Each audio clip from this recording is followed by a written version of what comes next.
بسم الله الرحمن الرحيم. الرحمن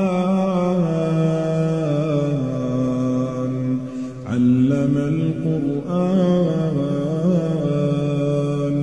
خلق الإنسان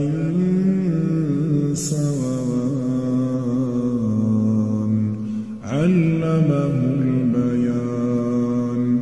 الشمس والقمر بحسبان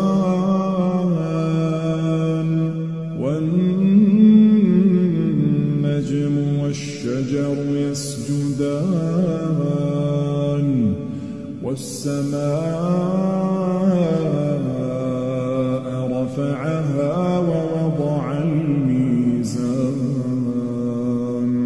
ألا تطغوا في الميزان